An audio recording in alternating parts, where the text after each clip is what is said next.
The manager has the responsibility for setting the right team and constantly monitor if the team is relevant or not. Changes in customer demands can transform a well-functioning team to a low-performing team if the manager is not on his or her toes to develop and make necessary changes to the team to keep it relevant at all times. A manager can also develop a team to use its full potential and add new resources to the team to strengthen it. Recruitment process. It is expensive to hire and fire people no matter on which level. It will cost you time to enable a new person to do a certain job and for this person to take over any loose ends from a former employee. It will also cost you a decrease in productivity for the person leaving the job. Once a person has decided to leave the job or has been fired, the focus goes elsewhere. It could be to the new work, leaving unfinished business behind, or it could be focusing on own frustration and sharing that frustration with others. That is why it is so important to do an effort to hire the right person to match the job, the company culture and team performance, and to focus on supporting to keep momentum for the person who is leaving. Depending on how critical it is to hire the right person, you can choose a shorter or longer recruitment process. Extraordinarily important key resources calls for you to carefully select a person who is willing to stay for a longer period, who can contribute as a key resource, and who matches the team, company culture, and desire to perform.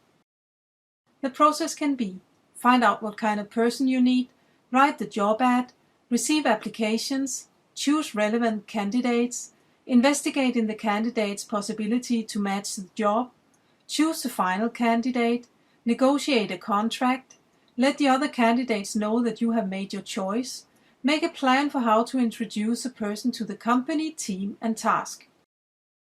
What kind of person do you need? When hiring a new person, it is a good opportunity to consider how the team can be even more relevant in the future. Start by looking at the company's mission, vision, values, strategies, overall goals for the team and the team's composition to find the perfect match for a new team member. Ask yourself which competences already exist in the team and which are missing or could be strengthened. What is needed short-term and what is needed long-term? If hiring a person to cover a short-term need, this person can be irrelevant on long-term. What will you do then? What can you do instead to ensure a long-term decision? When matching person and job, you need to investigate in the applicant's values, competences, intention and behavior to see if the person matches the job both now and in the future. When writing the job ad, it can be very beneficial to communicate what mission and vision this person is supposed to support, which values the person has to commit to, which strategy and overall goals the company has, and which parts of the company's strategy and goals the team is supposed to contribute to, and in which way. This is your time to tell your story about what the company and the team is all about. If you tell the story from the heart, the likelihood of you getting the right candidates is larger. If you're not revealing a company's secret, there's nothing to worry about by communicating clear messages. Applicants can better relate to clear and responsible communication instead of blurred information about what the company needs. It is also a way for you to be sharp on how a preferred candidate looks like. You may think that communicating exactly what you are looking for will get the candidates to say the right things to please you. This may be true, but you can easily reveal what this person really is and is capable of. Ask powerful questions in the conversation with the candidate to get to know the candidate's values and what kind of behavior you can expect from him or her. Use the job description as inspiration to what the job ad should contain. Enter the leadership path, lead and manage strategies to learn more about job descriptions. As soon as you receive the applications, you should send the applicants a personal letter to let them know how and when they can expect to hear from you. Choose the relevant candidates. When choosing which candidates you want for an interview, you can benefit from reading the applications carefully to find the candidate's preferences, values and behavior, besides looking for the person's competences. Ask yourself questions like: what does this person want to contribute with? What does this person value the most in a workplace? How is this person keeping him or herself relevant? What is this person passionate about? Choose the persons you find can best contribute with their special talents and personality. Be curious about people who are sticking out from the crowd and whom you are curious about how they can support the team in taking a big step forward. Competences are great to have but can be taught. Intention and behavior is a matter of values and attitudes and can be worth much more than competences. Imagine a person who has the best CV you have ever seen, but where the attitude and behavior frustrates the rest of the team. This will mean a decrease in productivity, since some of the team's focus will be on talking about the colleague instead of focusing on performing. Invite the candidates by phone, web meeting, email, or letter. Settle a date for the face-to-face conversation. That is often much easier when taking a direct contact. Inform the candidate about how to get to the meeting place, how to park, whom to meet, and how the process is going to be. Once you have chosen the candidates you want to talk to, it is also time to send a final reply to the candidates you do not wish to invite for a face-to-face conversation. You can write or call, and remember that you can be approaching a present or future customer or a future employee. Investigate in the candidate's possibility to match the job. You can use different methods to investigate in the candidate's possibility to match the job. For instance, face-to-face conversation, tests, references, real or invented tasks to do, presentation for your immediate manager, employees, or others, for them to give their view on the candidate. The dialogue with a candidate is a conversation more than an interview. Both parties are equal, has something to offer, and should be treated with respect. Some subjects can be delicate, and it is all right for both parties to avoid certain subjects. Be close, but avoid stepping over the line. Plan your conversation with relevant questions and a presentation of the company, team, and task. It is not an interrogation, but a possible start of a fruitful cooperation. Use no more than 1 hour to avoid repetition. The mind is not focused longer than that anyway. You can do the conversation face-to-face and through web meetings, for instance Skype web meetings, if it is a long distance. Find a quiet place for the interview and have something to drink and maybe a snack ready. Create a relaxed atmosphere with trust. This can help the candidate to be less nervous. If there's a lid on the water bottle, you can just open the bottle so a nervous candidate don't have to deal with that. Place the candidate in a good chair in a comfortable position compared to where you and others from the company is sitting, and make sure the sun is not in the candidate's eyes, and that it is easy to get eye contact with you and the others from the company. It should not be like a tennis match to speak with you. When you have a relaxed candidate, you get the most information out of him or her and a better possibility to understand what this person is really capable of. Brilliant candidates can fall short in a situation similar to exam, and ensuring a cozy environment can take away some of the pressure. Most employees are not taking exams in daily operations anyway.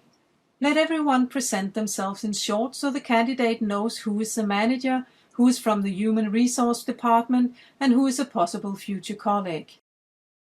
Balance the time between what you are saying and what the candidate is saying. The candidate wants to know about the company and you want to know about the candidate. Both the candidate and you are selling something to the other person, and both of you want to know if you are ready to buy. Plan the questions you want to ask and let them be a reflection of what is really important for you to know.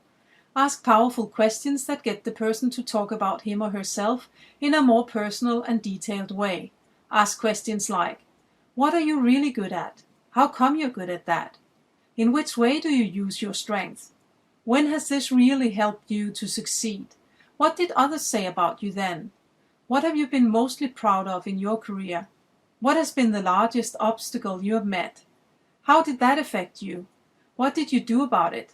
What happened then? Where do you want to focus to be even better than what you are today? How will you do that? What do people who are not in your cheerleading group say about where you should focus to be even better? What do you think about that? What are your largest expectations for a job like this?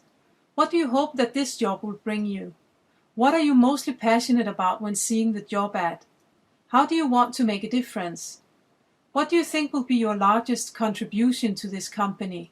What kind of learning goals do you believe that you are going to have? What do you see can be your largest obstacle in a job like this? What do you want to do about it? What will make you most happy to know that you have achieved in this company? What would make you happy, satisfied, and focused?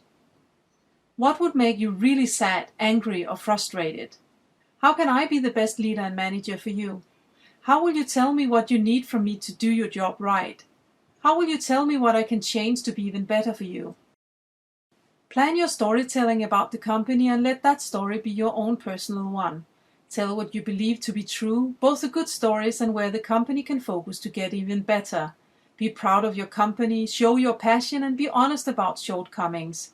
Skip a general presentation of the company, since this is often found on the company's internet site, and you may have written about the company's vision, mission, values, company strategy, and expectations for the team's performance in the job ad, so it is a waste of valuable time with the candidate to repeat. You can instead ask questions like, what are you mostly curious about regarding this company, the team, and me as a manager? What did you like the most when reading about us? What is the most important open question you have? These questions will give the candidate time to get to know more about the company, the team, and you as a manager, and to make it easier to choose whether to continue being a candidate or not. Use a template to write questions, answers, and your reflections. The conversation should end by informing about when to expect an answer. Ask the candidate how he or she perceives the conversation and tell him or her what made the best impression on you and where you see the candidate's strengths.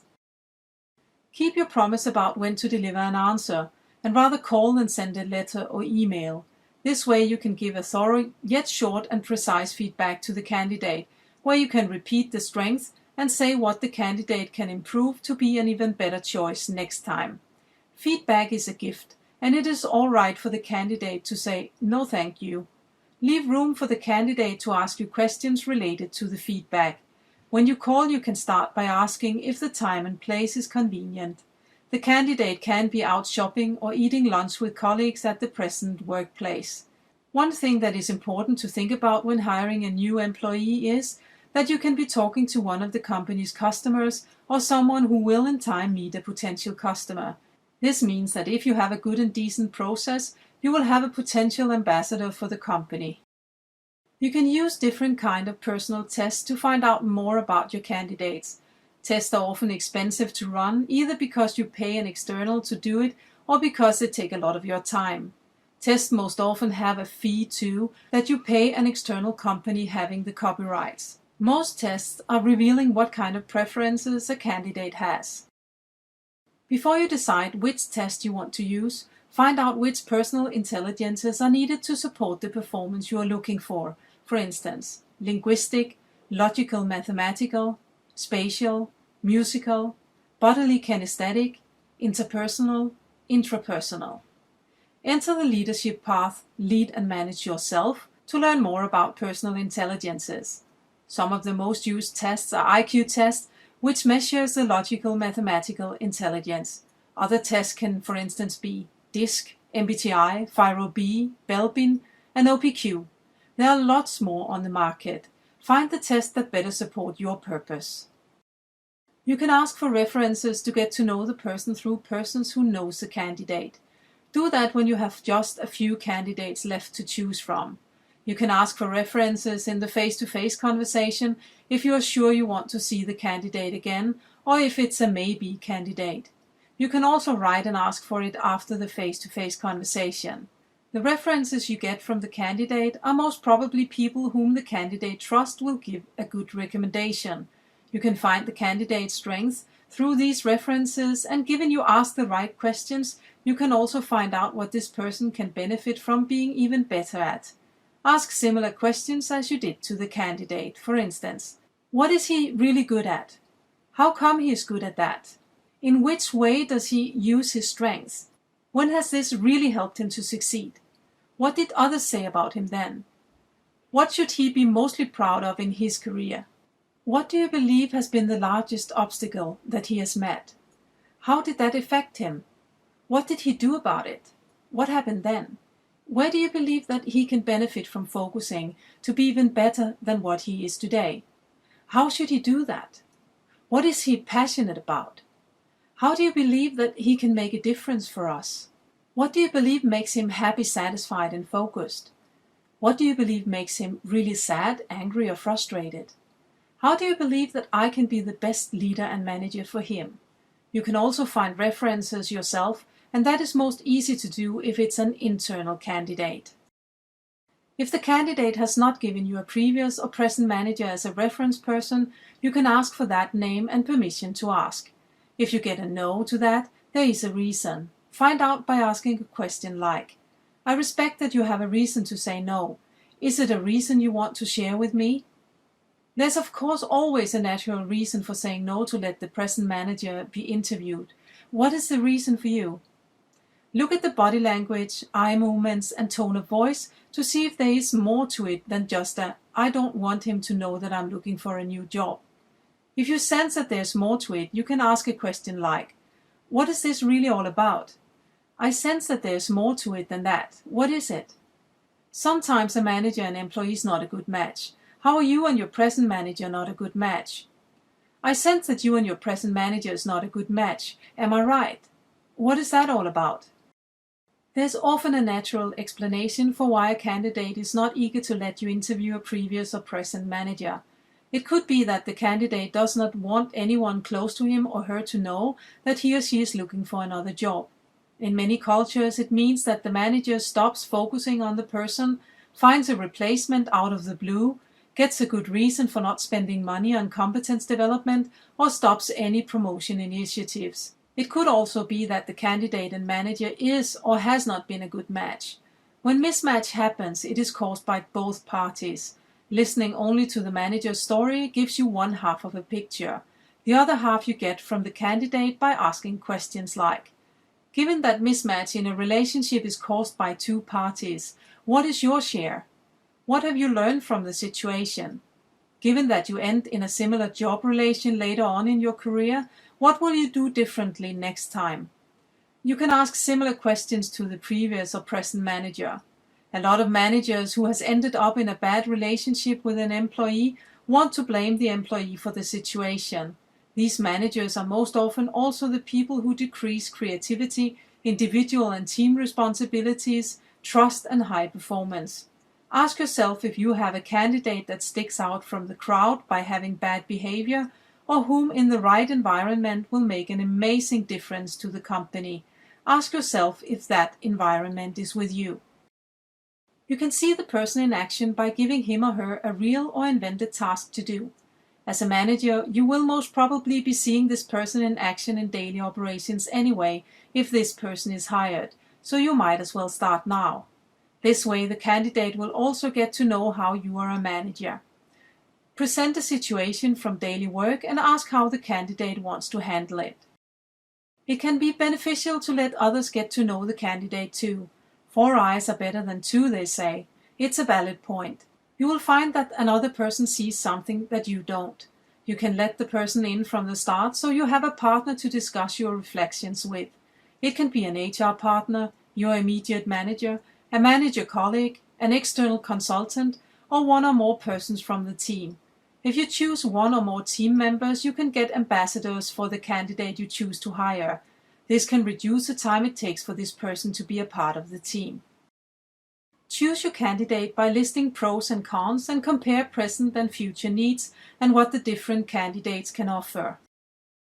Write a contract with important statements like job and title, when to start, the length of a trial period, redeemable at notice, salary level and date of payment, bonus if relevant, education if relevant, relevant local legislation and union issues, attached job description. Once the contract is written, you have to negotiate it. The most common to negotiate is the salary and bonus level. If you have a fixed salary level, non-negotiable, you can state that already in the job ad or at the face-to-face conversation. This way the candidate can choose whether to go on or not. If you want to negotiate it according to which candidate with which competence level you end up with, it is also time to find out if it is non-negotiable or not. The salary level is not the most important issue for whether to choose a job or not. Other things are much more important, and most often the relationship with the immediate manager is the highest priority, so you can benefit from spending time on negotiating how to trust each other and how to work together. Do that before you ask the candidate to sign the contract.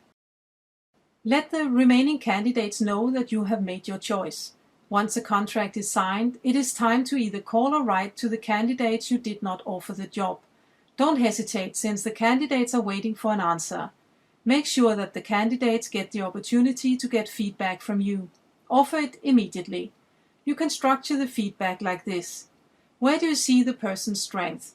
How did you discover that? Be concrete and give examples. What would have been important for this person to be considered the final candidate? Be concrete and give examples.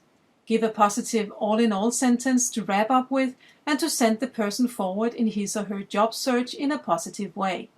Remember that you are speaking to a person who can influence others to either buy the company's products or services or not. It could even be a customer or potential customer, so treat the person as such and help them to get a great experience, even if it's a no from you. Having the customer perspective and common decency in mind, it is better to call than write, and even better to have a face-to-face meeting or a web meeting. If you give this candidate a good feedback that will help this person to be even more relevant, you may have this person as your next final candidate. A feedback can be like this. My impression is that you are technically really good at what you do. Your CV is impressive, and compared to the other candidates, I could not find a better specialist than you. The reason for me not choosing you is that I found that your focus is on your specialist role and working alone with what you do. I need a person who can work intensely in different team compositions and is able to listen to other people's ideas and who is able to compromise. I found a person who can do just that, and this person is not necessarily the best specialist. If you ever consider applying for a job with me, I will suggest that you train on the relational part of your behavior. What do you think about what I've just said? The last question can help the candidate to think about whether or not he or she wants to listen to the feedback or not. If it makes sense to the candidate, he or she has gotten an opportunity to develop, and you may have a great future candidate. Make a plan for how to introduce a person to the company, team, and task. You have now hired your candidate, and you want that candidate up in speed as soon as possible. Your effort to make a good plan is half the way to get as much production as possible and as fast as possible. The candidate can contribute with energy, will, power, and present competences and attitude. You can contribute with your insight in the company, team, and the job that has to be done. Make a plan and consider what tool to use for which purpose. Information, demonstration, instruction, sparring, mentoring, coaching. Use the competences in and outside the team as responsibles for different tasks in the plan. If you believe that the former employee has great habits in the job, you can benefit from hiring the new employee in a month before for the old employee to teach the new one.